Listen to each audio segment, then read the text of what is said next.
Facts versus myths about total knee replacement surgery. घुटना बदलने की सर्जरी को लेकर एक आम आदमी के मन में क्या क्या भ्रम है और क्या क्या सत्य है। तो पहला भ्रम है कि मेरी उम्र बहुत ज़्यादा है और इस उम्र में घुटना बदलने का ऑपरेशन नहीं कराना चाहिए। उम्र ज़्यादा हो तो भी यह ऑपरेशन किया जा सकता है, बशर्ते कि आपकी जांचें अगर नॉर्मल हैं, आपका हार्ट, आपकी लंग्स, आपकी किडनीज ठीक तरीके से काम कर रही हैं, आप एनेस्थीसिया पॉइंट ऑफ व्यू से फिट हैं, तो यह ऑपरेशन ज़्यादा उम्र में भी किया जा सकता है। दूसरा भ्रम है कि ऑल्टरनेट मेडिसिन जैसे Ayurveda, homeopathy, physiotherapy, laser therapy, ozone therapy, braces, injections, इनसे जोड़ बदलने की सर्जरी से बचा जा सकता है। इन सब से आपको टेम्पररी आराम तो मिल सकता है, लेकिन एक लिमिट से ज़्यादा जब घुटने खराब हो जाते हैं तब जोड़ बदलने की सर्जरी ही एक घुटने को नया जीवन दे सकती है।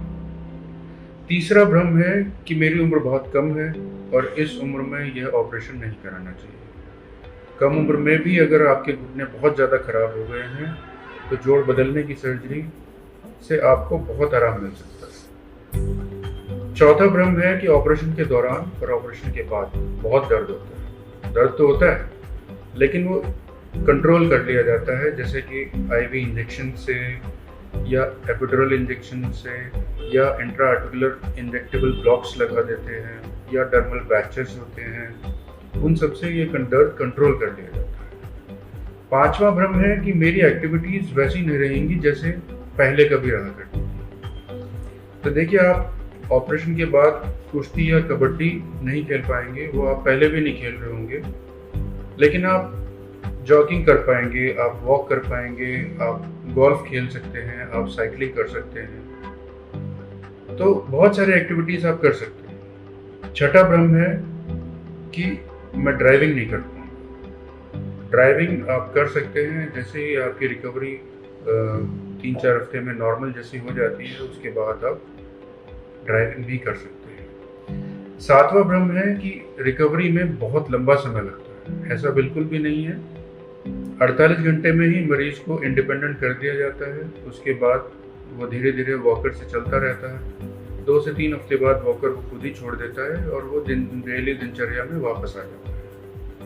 8वां भ्रम है कि दोनों घुटने एक साथ नहीं बदले जाते, एक घुटना एक साथ एक बार में बदला जाता है। ऐसा भी नहीं है। ज्यादातर हम दोनों घुटनों को एक बार में ही बदल देते हैं।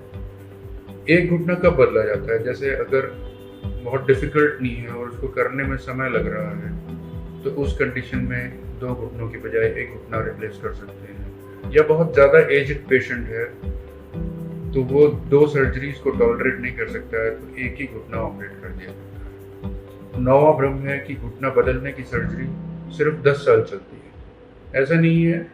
आजकल जो न्यूअर इम्प्लांट्स हैं, पेशेंट स्पेसिफिक इम्प्लांट्स भी आ गए हैं, तो ये सर्जरी लास्ट करती है लगभग 15 से 20 साल। 10वां भ्रम है कि ओबीज पेशेंट यानी कि बहुत मोटे पेशेंट्स में सर्जरी नहीं की जा सकती। देखिए, मोटे पेशेंट्स में भी ये सर्जरी की जाती है। मोटापा और गठिया बाई दोनों भाई भाई हैं, ये साथ साथ चलते हैं। जब आपका वजन ज़्यादा होगा तो घुटनों पे लोड ज़्यादा पड़ेगा, गठिया बाई बढ़ेगी। गठिया बाई बढ़ेगी, आप ज़्यादा चल नहीं पाएंगे तो वजन बढ़ेगा, वजन बढ़ेगा तो गठिया बढ़ेगी, गठिया बढ़ेगी तो वजन बढ़ेगा। तो घुटना बदलने की सर्जरी से आपको आराम लगेगा। अगर आपका वजन ज़्यादा है तो जब आपके घुटने नॉर्मल हो जाएंगे, जब आप ज़्यादा चल पाएंगे, तब वजन भी कम होगा और घुटनों पे लोड भी कम होगा। 11वां भ्रम है कि डायबिटिक पेशेंट्स में घुटना रिप्लेसमेंट सर्जरी नहीं की जा सकती है। रिप्लेसमेंट किया जा सकता है, बशर्ते कि आपका ब्लड शुगर कंट्रोल हो और HbA1c with in normal range हो।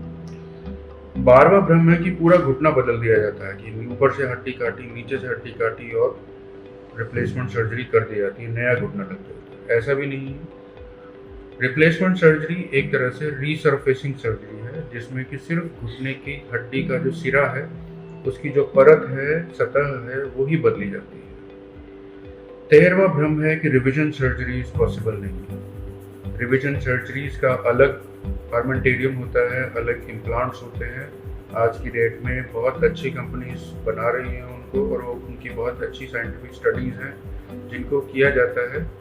तो ये सब भ्रम है और इन सब का वास्तविकता से कोई लेना देना नहीं।